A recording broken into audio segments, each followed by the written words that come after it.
When you look at savings in any economy, you've got to look at savings from the perspective of both the economic agents, that being households and government and the corporate sector, and then you look at savings from the perspective of the macroeconomy.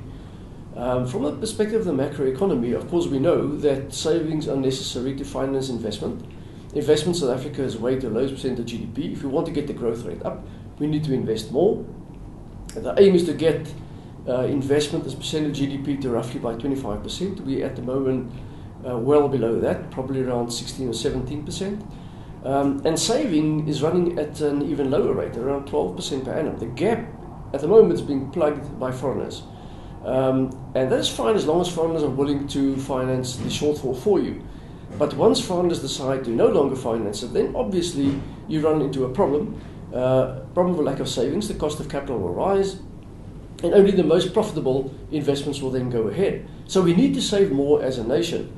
Unfortunately, we're not doing that at the moment, and with the world economy turning a little bit less favorable for us, savings have become a lot more scarce. And that means that South Africa will have to save a lot more. Now, if you look at the different economic agents, households save for future expenses, and companies save. And companies' savings, of course, is simply retained earnings. That's the part of profits that they don't pay out in the form of dividends. Companies save to expand their businesses or to do replacement investment. Government saving is when government's tax revenues exceed the current expenditures. So the excess of tax revenues over current expenditure is then used to finance physical infrastructure investment. Now, at the moment, the problem in South Africa is that government is not saving. Government is actually dis-saving, so its current revenues are actually less than its current expenditure. So what government is doing at the moment, it's using borrowed money to pay current expenditures, wages, salaries, and so on. That needs to improve. At the moment, we're relying heavily on foreigners to finance the gap for us. So going forward, what is necessary is that government, in particular, has got to improve its own savings. In the case of the corporate sector has got sufficient savings to cover its own investments.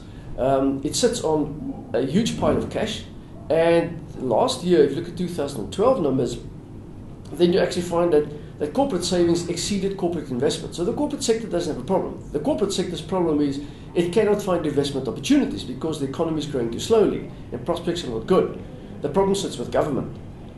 Now, the reason why government is not saving is simply because its current expenditures have exploded the last couple of years, and those expenditures are particularly on wages, having employed a lot of people, and also on the social security, which is necessary, but it's now become a fairly big portion of total government expenditure.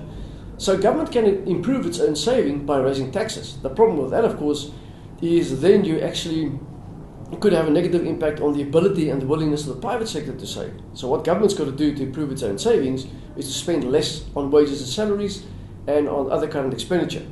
And that will then leave scope for more fixed investment. So if you look at the whole situation at the moment, we know that households are not saving sufficiently.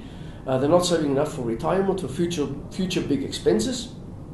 And it's commonly said that only about 6% of South Africans are properly prepared for retirement.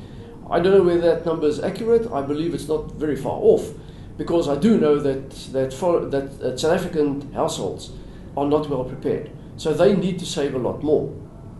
The corporate sector, I think, is okay. The corporate sector is more faced with the problem of not finding investment opportunities. The problem lies at the moment with the government. The government's got to save a lot more, and that means it's got to contain its own current expenditure. In the absence of that, I'm afraid that the cost of capital is going to have to rise over time, and only the most profitable investments will go ahead, and that will obviously have a negative impact on the growth of the economy. So if you look at savings in the economy, the basic bottom line is sufficient savings is not a sufficient prerequisite for investment. I.e., if you have a lot of savings, it doesn't mean investment will occur. What it actually says is that for investment to occur in an environment where you've got enough savings, you've got to have a good economic set of prospects. You've got to have a good set of business conditions in which private sector will want to invest. I think that's one of the problems in South Africa at the moment. We sit with an economy that's growing slowly. We sit with uncertain economic prospects. We sit with a difficult global environment. And lastly, we also sit of course, with a lot of policy uncertainty. That's not the kind of environment in which the private sector will want to invest. So a whole lot of issues in South Africa need to be addressed. I think if you look at raising the growth potential of the economy, the growth potential of this economy should be high. We've got a lot of strengths. And I think there are three key issues that need to be addressed.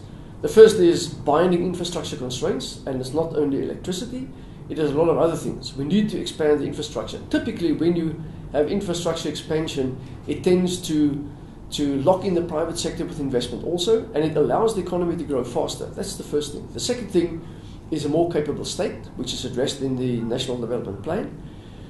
I think we know the problems in government, we know the lack of capacity. That needs to be improved radically and as fast as possible. And the third thing I think we need to do is to raise the labor absorption capacity of the private sector. And how do we do that? Well, by creating, number one, a set of circumstances under which the economy can grow faster. And secondly, to try and sort out our very problematic labor relations that we have in the country. And if we can do those three things together with relative degree of speed, I think prospects for the economy will be a lot better in future. In the absence of that, I'm afraid we are basically stuck in a slow growth trap. We will find very hard to get out of that.